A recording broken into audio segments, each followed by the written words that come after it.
Good morning, everyone, and thank you for being here, and to those of you who are joining us over the phone. My name is Miranda Rosen, and I am fortunate to be the MLA for beautiful Banff Kananaskis. It's always a pleasure to host exciting updates and announce important investments in our provincial parks system. Today, I am joined by Minister Nixon, our Minister of Environment and Parks here in Kananaskis Country, Darren Robinson, the Vice Chair of the Kananaskis Improvement District and the Manager of the Kananaskis Country Golf Course, as well as 3 of our Kananaskis Area Conservation Officers with Alberta Parks, Dan Neath, Nathan Brown, and Melanie Pechkowski. Minister Nixon will be providing an update on the Kananaskis Conservation Pass, which was introduced earlier this year and came into effect on June 1st. The minister will then highlight the investments being made in our provincial parks and public lands as part of Budget 2021 and steps that Alberta's government is taking to enhance conservation and enforcement. When we first announced the Kananaskis Conservation Pass earlier this year, we had just come out of a summer season that saw 5 million visitors to Kananaskis Country, nearly 1 million more than Banff National Park, which is the busiest national park in our entire country. There had been traffic jams, illegal parking, strains on infrastructure capacities, and more emergency calls made than Banff, Jasper, Yoho, Kootenay, and Waterton National Parks combined.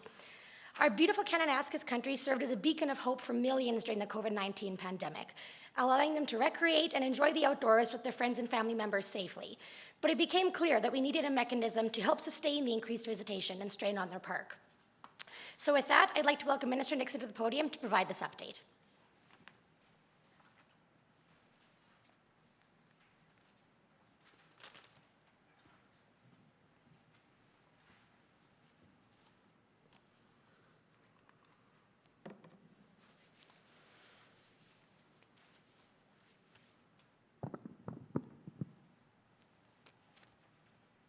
Well, thank you, Miranda, for the introduction. Good morning, everyone. It's great to be here today with you in one of the most beautiful places in our province, specifically here at the Canmore Nordic Centre, a place that has hosted over 50 international cross-country biathlon competitions since 1988. It has welcomed thousands of visitors from around the world and is truly a world-class facility in all respects. I want to thank MLA Miranda Rosen for being a champion for the Canmore Nordic Centre and a champion for important park investment throughout her beautiful riding and throughout our province. Now, last year, MLA Rosen came to me and warned me that the Canmore Nordic Centre was losing their Class A biathlon license and was at risk of losing other major cross-country ski events without necessary upgrades to this facility. Alberta is home to special places like the Canmore Nordic Centre, which serves a very important purpose for Alberta's tourism industry. The events hosted here create jobs in Canmore, and each World Cup generates $7 million in economic activity. I want to thank all the dedicated staff and volunteers of the many organizations that help put the Canmore Nordic Centre on the map. Now, before I talk about more capital upgrades, I want to update everyone on the Kananaskis Conservation Pass.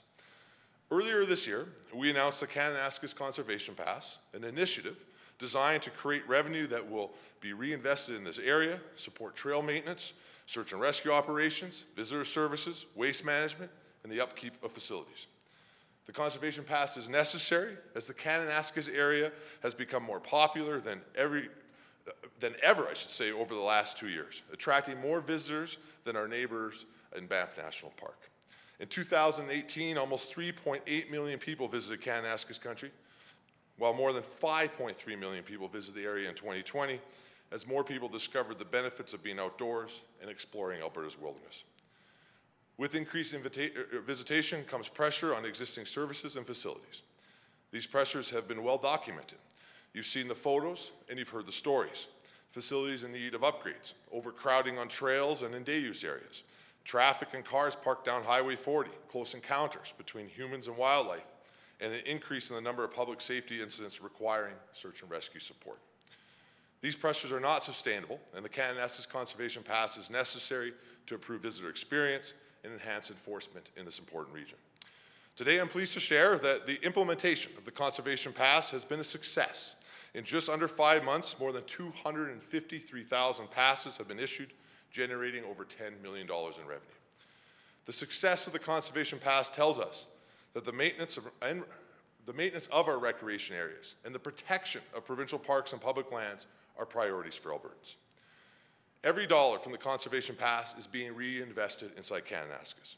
So far, the Conservation Pass has supported the hiring of 20 new additional conservation officers, helped reopen visitor centers, and provided financial support for key initiatives.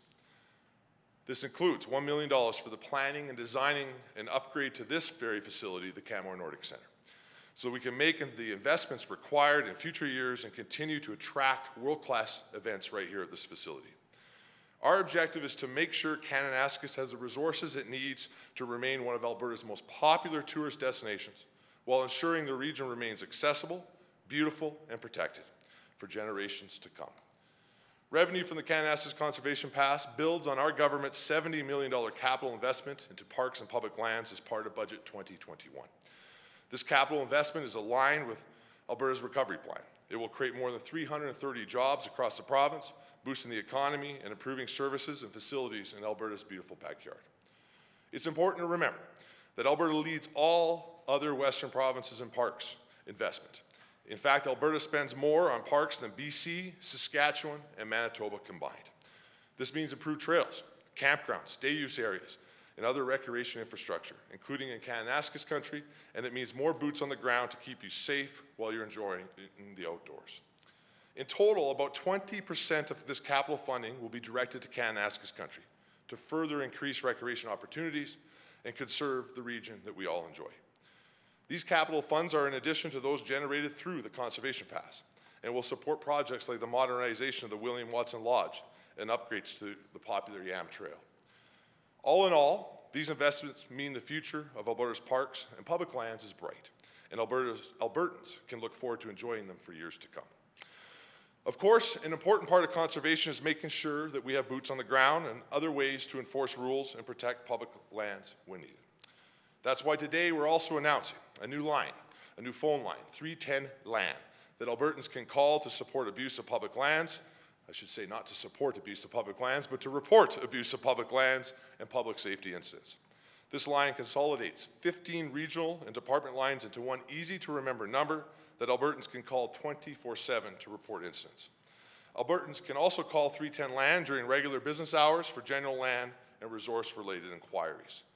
310 LAND fits with our commitment to have more boots on the ground. As a centralized dispatch line, it will allow conservation officers to focus their efforts on responding to work in the field. Our government is proud to be taking steps to protect our parks and public lands for the future by implementing initiatives like the Kananaskis Conservation Pass that directly enhance visitors' experience and by making major capital investments that will pay dividends for special places like the Canmore Nordic Centre. The protection of our provincial parks and public lands is a priority for the Alberta government. By supporting outdoor recreation, conservation, and public safety, we are ensuring that these areas can be enjoyed by Albertans today and in the future. Thank you for joining us today. I look forward to providing more updates on the Kananaskis Conservation Pass in the future, and I encourage you to keep exploring the province that we proudly call home.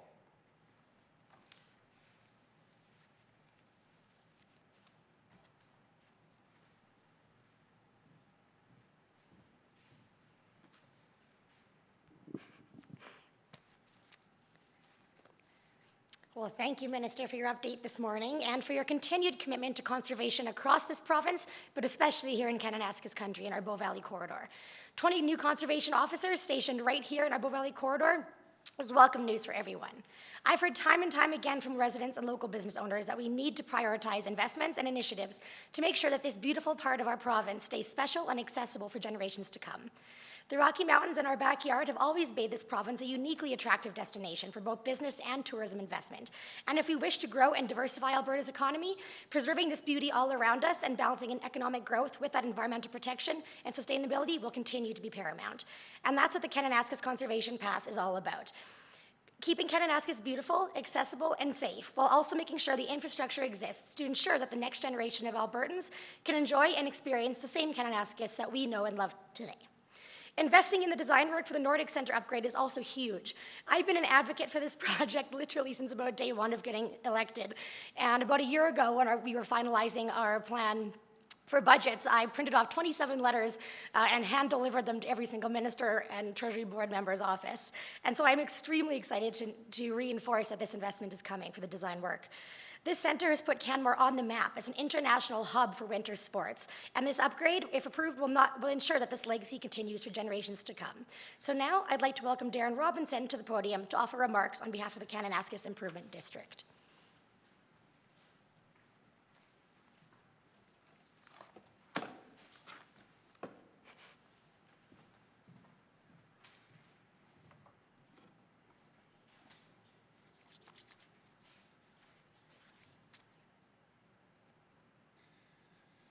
Good morning.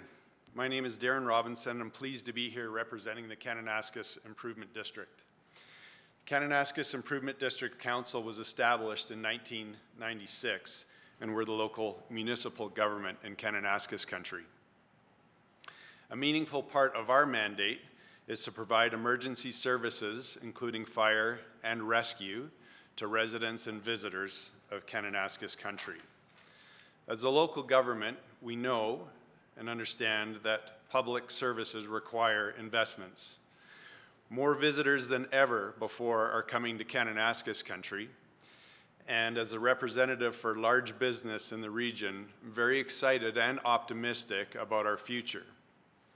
However, with more visitors comes significant pressures on our existing services and facilities. And we need to make those investments back into the region in order to ensure sustainability and support conservation and public safety. The Government of Alberta has committed to reinvesting the funds generated by the Kananaskis Conservation Pass back into the region. That means upgrades to trails and facilities, support for services and businesses, and improved experiences for residents, ratepayers, and visitors. As we approach winter, I am personally happy to see the funds from the pass, some of the funds from the pass, be used towards maintaining some of the world-class cross-country ski trails that we have here in Kananaskis. Our council supports the Conservation Pass, and we look forward to continuing our close working relationship with Alberta's government. Thank you.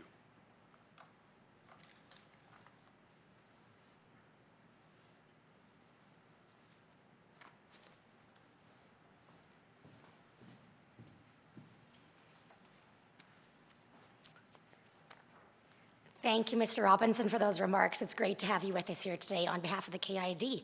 At this time, I would like to welcome Minister Nixon back to the podium for any questions. We'll start with questions here from the floor. If you'd like to ask a question, please approach the mic, state your name and outlet, and we'll get started.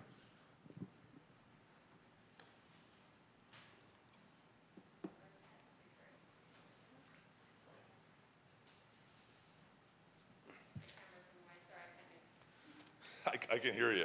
I'm sorry I had to crank it up that high, but. It's Helen Pike with CBC.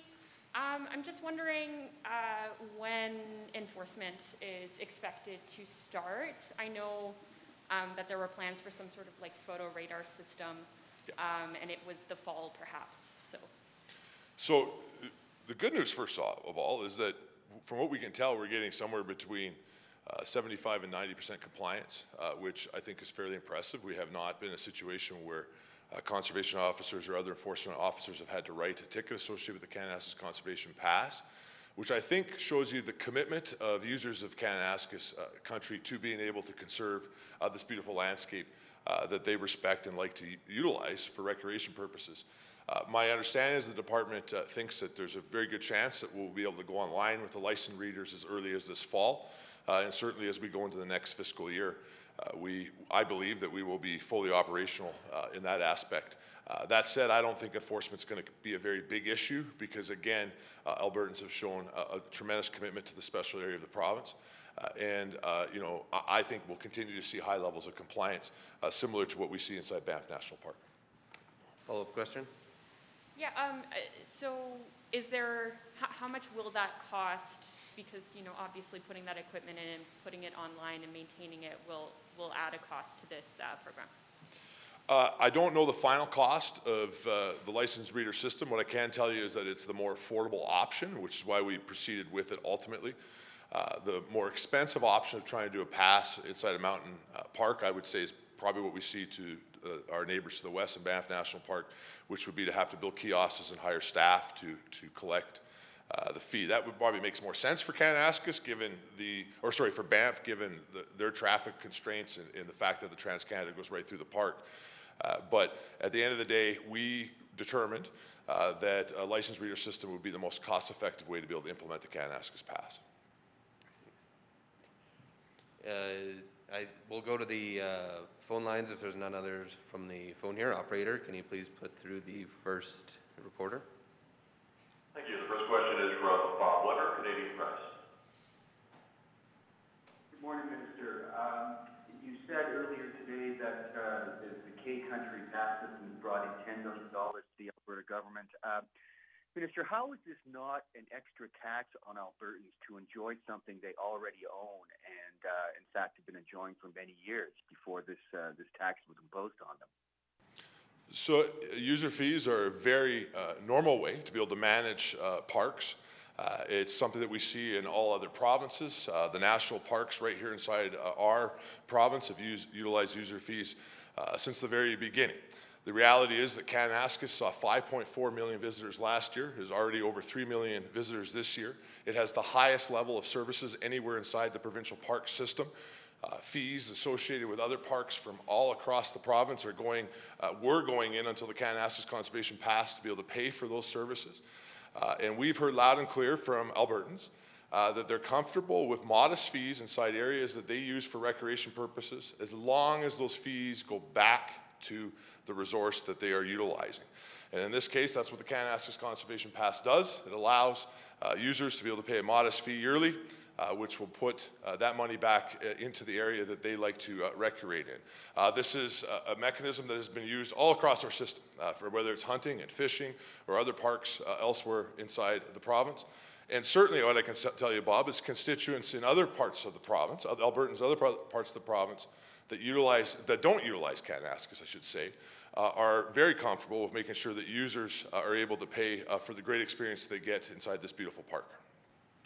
Follow-up question? I have a follow-up question, yes. Minister, have you done any analysis on who's buying these fees? Where are they coming from? Who are these people? Do we have any information other than the fact that they ponied up? As far as the data that would come from the sales of passes, I don't have much more information today other than 253,000 passes to date have been sold, and there's been over 3 million visitors to Canada, sorry, not visitors, but visiting days inside Kananaskis.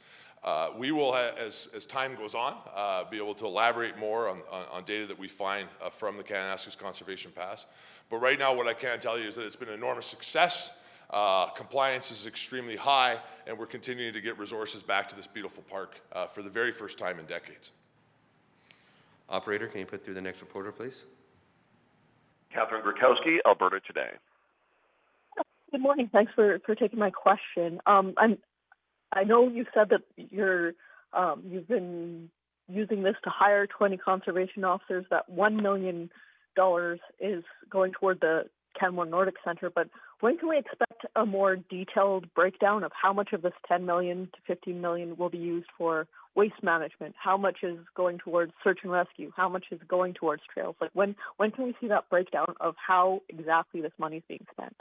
Well, the reality is all the things that you listed, Catherine, cost way more than $15 million. So we can already start to provide you the breakdown of what we are able to invest inside Kananaskis. $70 million worth of capital alone this year is going into the park system. 20% of that goes to Kananaskis, which that alone is $15 million. Of course, you saw that we've just completed the hiring of the 20 new additional conservation officers, reopened 2 information centers inside the province, taken back over grooming of cross-country ski trails, as well as continue to beef up search and rescue operations, waste management, those type of issues, put 32 new frontline employees in addition to those 20 conservation officers on the ground.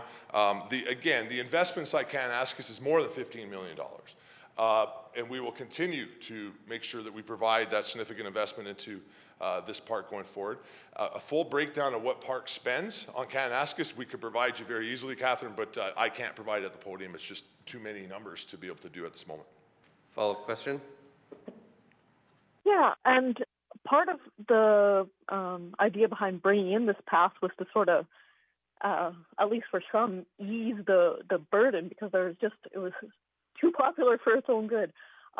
So did you see any reduction in visits or any easing at all by bringing in this pass, or did you face the same pressures this year in terms of the search and rescue and enforcement, and was there any change in that way? So at this point of the year, my understanding is that Kananaskis is about 3 million visits. Last year was 5.4, which, by the way, was 1 million more than Banff.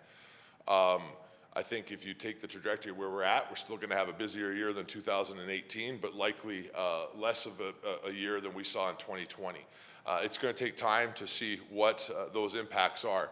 No matter what, though, what we do know is that by being able to increase investment into things like parking lots, which will come over time, trail maintenance and those type of issues, that will be able to help balance the needs of Albertans to recreate on this landscape, of being able to make sure we can protect it for future generations to be able to recreate on it.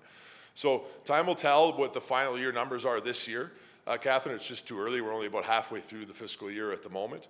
But we are seeing some signs that it was a little quieter of a summer than 2020, but we continue to be busier than 2018. Operator, can you put through the next reporter, please? Thank you. Jessica Goose, Global News.